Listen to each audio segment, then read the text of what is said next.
Hello Rebel and welcome back to my life. Over the next couple of weeks I'm going to be using my Monday videos to explain my books series by series. This is mostly for new people, but there will be information in the videos that even regular viewers will never have seen before. Today we're going to talk about the Nightblade Epic, my biggest book series. When new people ask me which book they should read first, this is always the series I recommend. Nightblade is the story of a young girl named Lauren who lives in the Birchwood Forest in the Kingdom of Selvin. Lauren's parents are very cruel and mistreat her horribly, so she's always dreamed of running away from home and becoming a great master thief. She's not necessarily interested in accumulating wealth for herself. She wants to bring down powerful people who abuse their authority to make life more difficult for the less fortunate. Basically, she wants to become Robin Hood, but she doesn't know that because Robin Hood doesn't exist in the universe of Underrealm. One day, Lauren sees a strange man in a blue coat running through her woods. She pursues him and discovers that he's a wizard named Zane, and he's on the run from the law. Lauren's like, "Great, you're a criminal, I want to be a criminal, let's work together, what could possibly go wrong?" Lauren makes a deal with him. If she helps him escape, he will bring her along, letting her finally get away from her family and finally become the Nightblade like she's always wanted. However, it turns out that the answer to her earlier question of what could go wrong is quite a lot, actually. Almost immediately, she gets tangled up with a family of merchants who are also smugglers, and again, Lauren is like, hey, criminals, high five! Only to discover that most people who are criminals are not necessarily that way because they grew up wanting to be Robin Hood. So now she's got the king's constables chasing her, as well as an incredibly wealthy and powerful merchant family, and it turns out she's actually not even that good of a thief, so things get complicated. There are 5 books so far in the Nightblade Epic, with a 6th scheduled to release early next year. I plan on writing the series until I feel like Lauren's story is done, so don't expect it to end anytime soon. Because while the books, especially at the beginning, feel like a fun adventure romp, at their core, they're actually an attempt to access my experience of growing up. And I should clarify that 1, I am still going through that process, and 2, my life growing up didn't involve criminality or smuggling or anything like that. I don't know about you, but when I got out there into the world for the first time, it wasn't anything like I thought it was going to be. I discovered I couldn't just march out and impose my own value system on a world that had to continue to,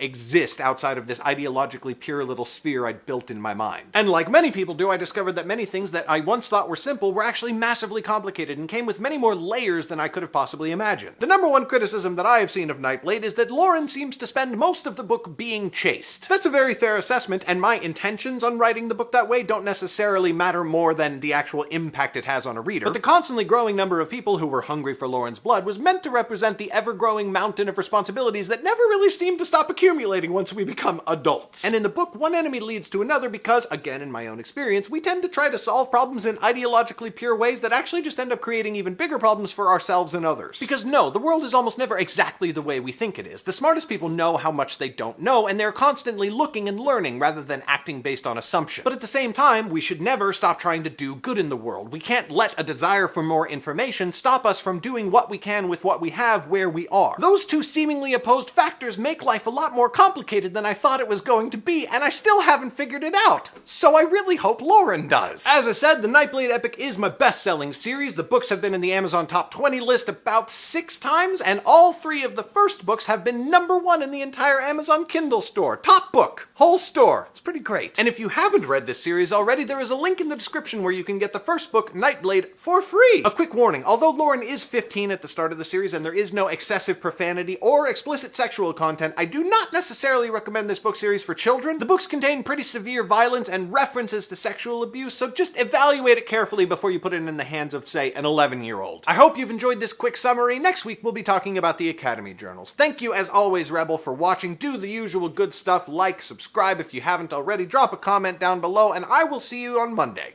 Bye!